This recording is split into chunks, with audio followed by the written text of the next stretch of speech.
Dave Fisher here in Lake Placid. Dean Lombardi with me, the newly named General Manager of Team USA for the 2016 World Cup of Hockey. Dean, congratulations. Another feather in your cap to be able to lead this team. Well, I think, yeah, it's really special. I've never been in a position where, this type of responsibility in serving my country. So I really look forward to this challenge, and I hope I can make this country proud. You have selected some pretty high-profile people to work alongside you in the management group. Talk about them and how you got to the decision. Well, I think it's a combination. I mean, you hit the nail on the head.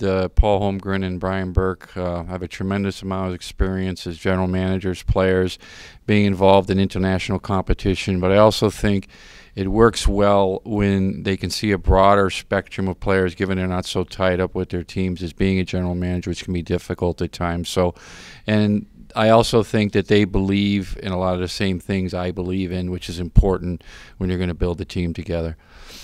Fans, I'm sure, are probably wondering what type of team they will see on the ice come September of 2016 in Toronto. Could you maybe give them a little preview? Well, what I can say is I don't think when you go into these tournaments it's just about the best players. I think the ability of players to adapt stringently to a team concept is critical. They have to accept roles that maybe they don't necessarily play with their own teams.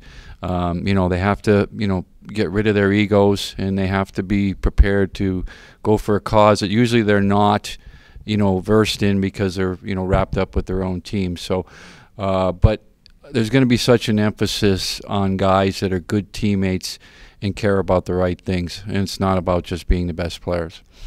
Dean, you've had so much success in your career, 2 Stanley Cups with the LA Kings here in the last 4 years. Is there anything in your mind that is different or will be different in building this team than there would be in the NHL? Keeping in mind, too, this is just a short 2.5-week tournament versus an 82-game plus NHL season?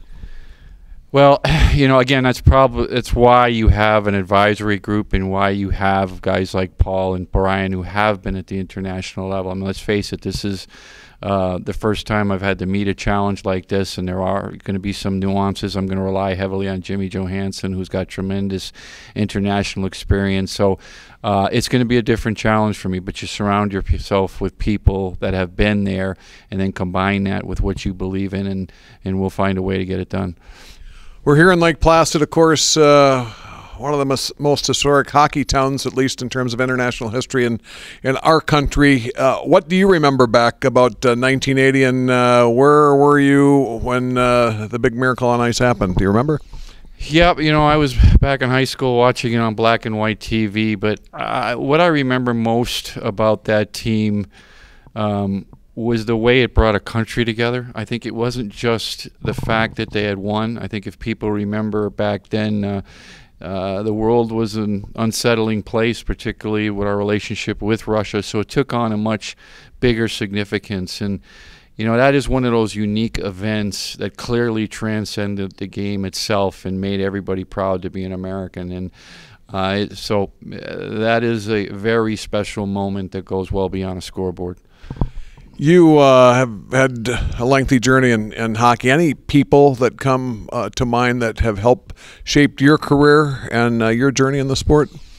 Well, the guy who built one of the most best American teams ever. You probably we all know the influence Lou Lamoriello's had upon me, and then working in Philadelphia with Bobby Clarke. I think I got the best of both worlds. They were very different in the way they approached things in Clarke and Lamoriello, but the one thing that was clear with both of them, it was all about team.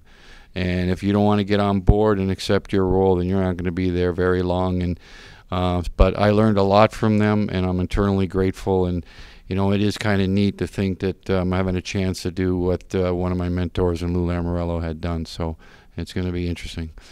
Dean Lombardi, new GM of Team USA for the 2016 World Cup of Hockey. Stay tuned to usahockey.com for complete coverage on the journey. I'm Dave Fisher in Lake Placid.